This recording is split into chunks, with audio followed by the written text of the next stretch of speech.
Jinai Kohei adalah sahabat dari Parko, Teru, Kiko, dan Kyosuke.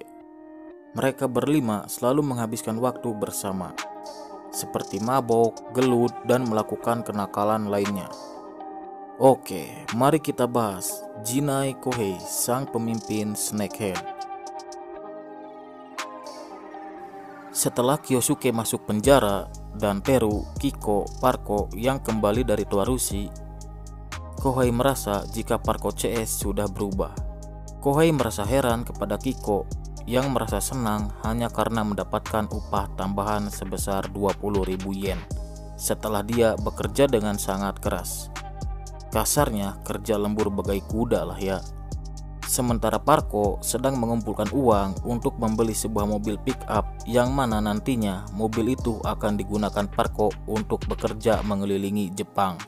By the way, di sini Parko mengajak Kiko untuk berlomba siapa yang dapat membeli mobil duluan.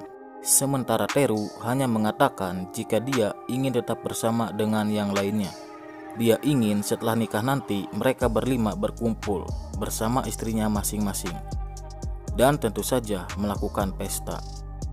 Udah kayak genre film Jepang aja anjir. Kumpul-kumpul sambil minum-minum lalu kok jadi bahas ke sana? Oke, kita balik ke konten.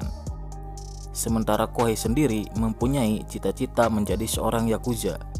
Dan makin kesini pertemanan mereka makin kesana.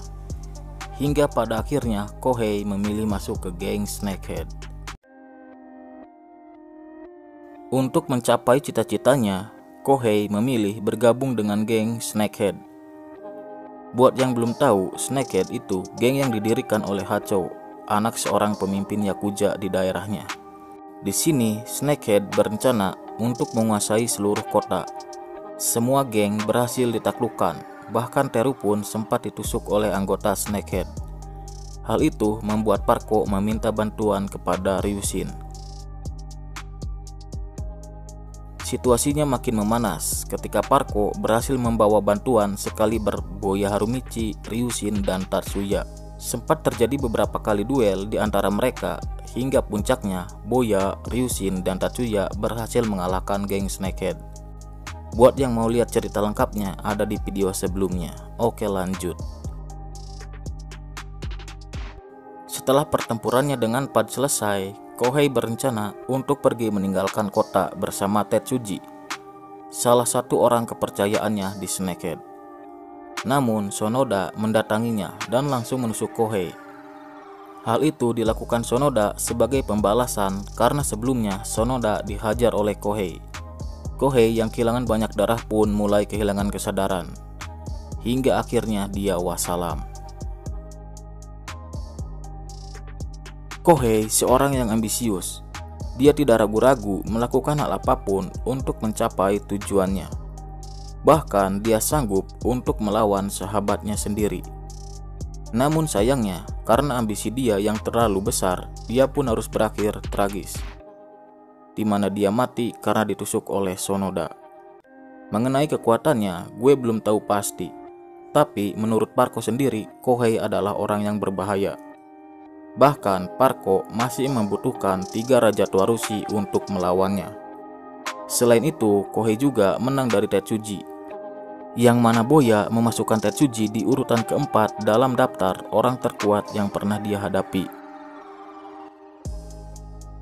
Kalau menurut gue pribadi, ini sih hanya kesalahpahaman antara teman tongkrongan. Kohei merasa jika Teru dan yang lainnya mulai berubah. Atau kasarnya, Kohei merasa jika teman-temannya tidak solidaritas lah ya. Apalagi dari mereka bertiga tidak ada yang mempunyai cita-cita ingin menjadi yakuza. Sementara Kohei sebaliknya. Padahal faktanya Teru dan yang lainnya masih menganggap Kohei sebagai teman.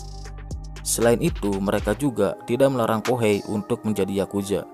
Satu hal yang pasti, setelah pertempuran selesai, Teru mengajak Kohei untuk ikut menjemput Kyosuke yang akan bebas dari penjara. Oke guys, gue Ramdan Malakian, sampai jumpa di konten selanjutnya.